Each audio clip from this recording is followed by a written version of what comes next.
Muy buenas noches. Mi nombre es Kevin Steven de Méndez. Soy estudiante de la Universidad Cooperativa de Colombia. Mi enfoque fue humanista. Mi asesora es Diva Pilaydi Pérez. Datos sociodemográficos. Nombre es edad 29 años. Procedencia Bogotá, Cundinamarca. Estado civil Unión Libre. Escolaridad bachiller. Ocupación, confesión y bordado. Número de sesión que yo hice a mi paciente fueron de 5 sesiones. Motivo de consulta que viene mi paciente se identifica una remisión por parte de la comisaría de familia donde manifiesta lo siguiente.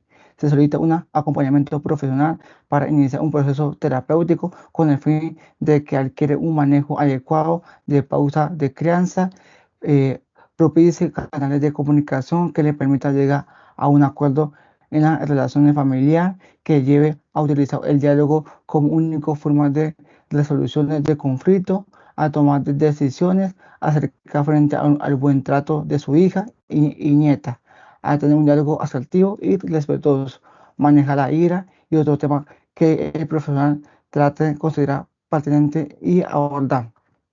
Consultante refiere, viene porque en la comisaría de familia me remitieron a un profesional de la salud con el fin de adquirir un manejo adecuado de pautas de crianza que le permita llegar a un acuerdo en las relaciones familiares, a tener un diálogo asertivo y respetuoso para manejar la ira. Ese es el motivo de consulta que tiene mi paciente. Estrategias de evaluación. Entrevista semiestructurada, le dice a mi paciente, escucha activa y empatía, uso de preguntas abierta, tipos de crianza, le expliqué cuáles son los tipos de crianza y le hice un test de alga familiar, examen mental de mi paciente. Paciente 29 años, ingresa a consulta con una actitud colaborativa frente a la pregunta realizada. Su porte es limpio y viste acorde a su edad cronológica, manteniendo un acuerdo con contacto visual. No se evidencia alteraciones alguno el nivel de conciencia en relación al sueño refiere no presenta insomnio, la paciente se encuentra globalmente orientada sin alteraciones a nivel de memoria, atención y sensopercepción. Mantiene un lenguaje claro y fluido en cuanto al pensamiento, no se evidencia alteraciones alguno, siendo coherente y lógico en la esfera efectiva y del humor. Se denota agresiva frente a la diferencia que se presenta en su sistema familiar. No presenta alteraciones en la conducta, mostrándose adecuado y respetuoso. Durante la consulta, su inteligencia es aparentemente promedio, lo cual se evidencia en su capacidad de comprensión y respuesta a la pregunta formulada. Frente a su juicio y el racionalismo, la paciente se encuentra sin alteraciones, demostrando un acuerdo capacidad para discernir entre los correos o incorrectos. Ese es el examen mental de mi paciente. Diagnóstico del DSM-4. Primer eje. Bueno, el primer eje es los trastornos clínicos o la otra enfermedad que puede ser objetivo de atención clínica. El primer eje fue otro problema que puede ser objeto de atención clínica. Es V61.20, problemas de relaciones entre padre e hijo. El eje 2 significa los trastornos de la personalidad, el retraso mental y los mecanismos de defensa. De mi paciente sin el diagnóstico. El eje 3 significa, se incluyen las enfermedades médicas y los problemas físicos de mi paciente sin diagnóstico. El eje 4 significa los problemas ambientales y psicosociales de mi paciente. Del eje 4 es problemas relativos al grupo primario de apoyo. El eje 5 es la opinión clínica respecto del nivel de funcionamiento y actitudes del paciente. Es 80-71, porque si existe síntomas son transitorios y constituyen relaciones esperándose ante agentes estresantes, psicosociales, dificultades para concentrarse, transcursos familiares. Solo existe una ligera alteración de las actitudes sociales, laborales y escolar. El DSM-4 significa que se evalúa al paciente en diferentes variables. Prueba psicológica aplicada. En ese cuadrito es como la prueba, que son 10 preguntas, que es, te contesta nunca, casi nunca, algunas veces, casi siempre y siempre. Y se evalúa es casi nunca cero, casi nunca uno, algunas veces dos, casi siempre tres y siempre cuatro.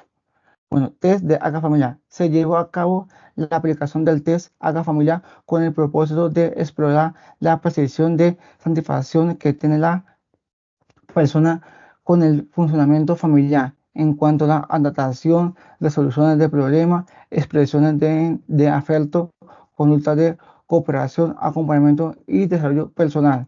Resultado de la prueba. Una puntuación de AGA familiar de 18 sobre 20 indica muy funcional y saludable. Probablemente ese resultado sugiere que la dinámica familiar esté profundamente arraigada en patrones de comportamiento positivo y adaptivo que promueve la resolución eficaz de problemas y brinda apoyo emocionales a los miembros. Validez es constructor. Análisis de caso de mi paciente. Paciente femenina de 29 años ingresa a la consulta es adquirir un manejo adecuado de pauta de crianza. Eso implica la necesidad de aprender y aplicar técnicas o estrategias efectivas para la crianza de los hijos, posiblemente debido a problemas o dificultades en la gestión de la conducta y la disciplina en el hogar. La paciente S busca desarrollar un diálogo asertivo y respetuoso. Esto sugiere que actualmente puede haber problemas de comunicación como malentendido, discusiones o falta de respeto que dificultan la convivencia familiar. Por lo cual, a través de terapia central en el cliente, se explora las dinámicas familiares con su hija y se validará las emociones de la paciente S, la comunicación asertiva y los tipos de crianza mediante la escucha activa y la empatía, la psicoeducación y el desarrollo de estrategias de regulación emocional. Esta intervención permite mejorar su bienestar emocional, la comunicación asertiva, su capacidad para manejar las relaciones con su hija, creando así un entorno familiar más saludable. Este es el análisis del caso clínico de mi paciente. Plan de intervención. Objetivo del proceso. Adquirir un manejo adecuado de pauta de crianza. Desarrolla un diálogo asertivo y respetuoso. Primero, psicoeducación en comunicación asertiva. Objetivo es brindar información a la paciente con herramientas a través de diapositivas sobre la comunicación asertiva para fortalecer su relación con su hija. 2. Psicoeducación en tipo de crianza. Objetivos. Para facilitar que la paciente utilice herramientas a través de diapositivas sobre los tipos de crianza, identifica esos estilos y así fortalecer su relación con su hija. 3. Respiración diframática. Objetivos. Facilitar un manejo de las emociones alteradas mediante el uso de las técnicas de respiración diframática con el fin de promover la regulación emocional y fortalecer las relaciones con su hija. Ese es el plan de intervención de mi paciente. Los resultados que votó mi paciente. Los principales resultados obtenidos fueron: paciente S mejoró adecuadamente la comunicación asertiva para así poder tener una comunicación con su hija respecto, expresando lo que queremos decir sin herir los sentimientos de su hija. Paciente S mejoró la capacidad para identificar los tipos de crianza que son permisivo, autoritario, democrático y negligente, para así poder asumir una postura de crianza respetuosa hacia su hija. El paciente ha logrado aprender y aplicar las pausas de crianza respetuosa de manera efectiva. Eso se refleja en su capacidad para establecer límites, claro, fomenta una comunicación abierta y respetuosa con su hija y, y promueve un ambiente familiar positivo que apoya el desarrollo emocional y psicológico de la niña. Esos fueron los resultados cuando hicimos la última sesión, que fue el cierre de caso. Mi paciente aprendió la comunicación asertiva, los tipos de crianza y la regulación de las emociones. Muchas gracias por su atención prestada.